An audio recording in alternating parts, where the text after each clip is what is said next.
اكثر شيء بستغرب منه، في ناس بتقول لك انا ما بحب البطاطا. انا بقول لك يلي ما بتحب البطاطا، انت كيف عايش بدون البطاطا؟ أذكى وصفة ممكن تجربوها، بطاطا مهروسة مع كفتة. بسم الله. 6-7 حبات بطاطا ودنا اياهن يغلن 10 دقايق. طبعا قشرتهن وبحط عليهن شوية ملح. بسم الله.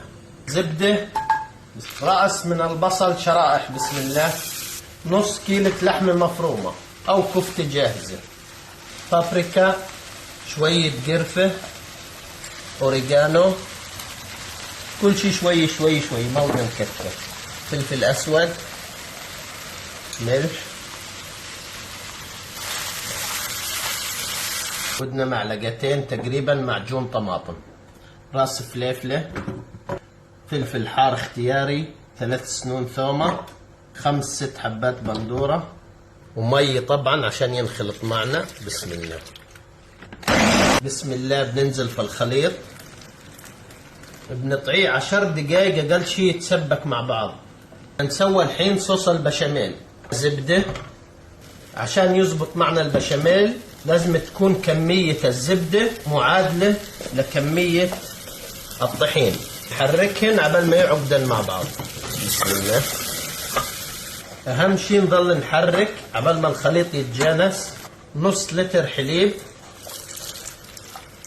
لما صار معي في الثقل هذا زي ما انتم شايفين خلص بطفي عليه مباشرة. نهرس ال4-5 حبات هذول كويس. بدنا ناخذ كمان 2-3 من البشاميل تبعنا. بسم الله. نخلطهن كويس في بعض. طيب بعد ما سويت البطاطا بالشكل هذا بنزل في الكفتة والبندورة. يا وجع القلب. الطبقة الأخيرة للبشاميل. آخر شي جبنة الموتزاريلا. الفرن شغال مسبقا معنا طبعا. ندخلها ربع ساعة ل20 دقيقة على درجة حرارة 180-200 ايش ما بتحبوا. بسم الله.